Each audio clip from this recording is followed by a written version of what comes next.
విజయవాడ ఇంద్రకీలాద్రిపై శరన్నవరాత్రి ఉత్సవాలు వైభవంగా కొనసాగుతున్నాయి. ఇవాళ శ్రీ లలితా త్రిపుర సుందరి దేవి అలంకారంలో అమ్మవారు భక్తులకు దర్శనమిస్తున్నారు.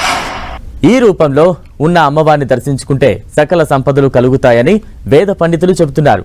దీంతో అమ్మవారిని దర్శించుకునేందుకు భక్తులు పోటెత్తారు.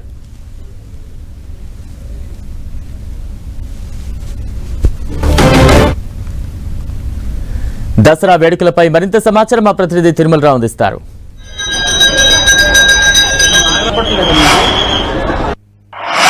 దసరా మహోత్సవాలు ఈ రోజు 4వ రోజు జరగడం జరిగింది. అమ్మవారు ఏ అలంకరణ దర్శనమిస్తారనే విషయాన్ని తెలుసుకునేందుకు వేద పండితులు మనతో ఉన్నారు. వారిని అడిగి తెలుసుకునే ప్రయత్నం చేద్దాం.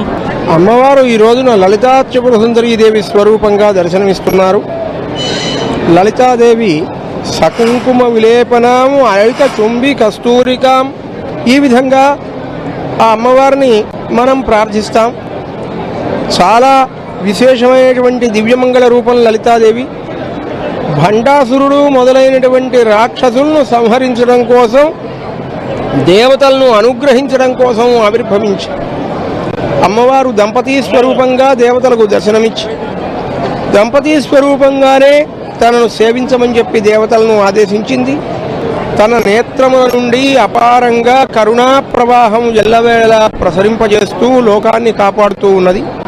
అటువంటి ఆ పరమేశ్వరి లలితా త్రిపుర సుందరీదేవి సందర్శనం వల్ల భక్తులందరికీ కూడా సర్వాభీష్టములు నెరవేరుతాయి, కష్టనష్టములన్నీ తొలగిపోతాయి, సకల సౌఖ్యానందాలు కలిగి మనఃప్రసన్నత కలిగి తత్వజ్ఞాన సిద్ధి కలిగి ముక్తిని కూడా ఇస్తుంది అమ్మవారు. ఈ విధంగా అమ్మవారు అనుగ్రహించి రక్షిస్తుంది కనుక అమ్మను దర్శిద్దాము, సర్వాభీష్ట సిద్ధిని పొందుదాము. శ్రీమాత్రే నమః. ఈరోజు కుంకుమార్చన కూడా సాగుతాం. కుంకుమార్చన ఒక విశిష్టత ఏంటి స్వామి పండిత్? నవరాత్ర వ్రతము అని పేరు ఈ నవరాత్రులకి. అంటే 9 రోజులు వరుసగా కుంకుమార్చన ప్రతిరోజు జరుగుతుంది. కుంకుమ సౌభాగ్య ద్రవ్యం. కుంకుమార్చన చేసినందువల్ల స్త్రీలకు సౌభాగ్య వృద్ధి, అందరికీ ఆయుర్వృద్ధి, సంతాన సిద్ధి, ఈ విధంగా సకల శుభాలు కూడా కలుగుతాయి కుంకుమార్చన వల్ల. ఈ అమ్మవారిని ఈ రోజు దర్శించుకోవడం వల్ల భక్తులకు ఎలాంటి సుఖ సంతోషాలు కలుగుతాయి? మీరు లలితా త్రిపుర సుందరి దేవి అమ్మవారిని ఆమె పూర్ణాధికారిణి, సృష్టి స్థితిలయాలు చేస్తూ నిరంతరం రక్షణ చేసేటువంటి తల్లి. సర్వోపకారకరణాయ సదా ఆర్ద్రచిత్త. ఆ అమ్మవారు ఎప్పుడూ కూడా పరోపకారం కోసం అలా వేంచేసి ఉంటుంది.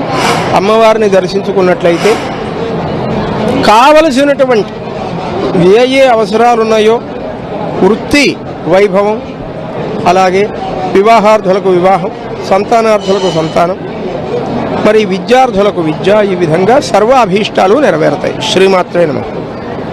ఈరోజు అమ్మవారు లలితా త్రిపుర సుందరి దేవిగా దర్శనమిస్తున్నారు. ఈ రోజును దర్శించుకుంటే విద్య, అదేవిధంగా ధన సంపద అన్నీ కలుగుతాయి అని చెప్పేసి వేద పండితులు చెప్తున్నారు. ఇది ఇక్కడ పరిస్థితి. Video journalist Nagaraju, Tirumala 10 TV, Vijayawada Indrakeeladri.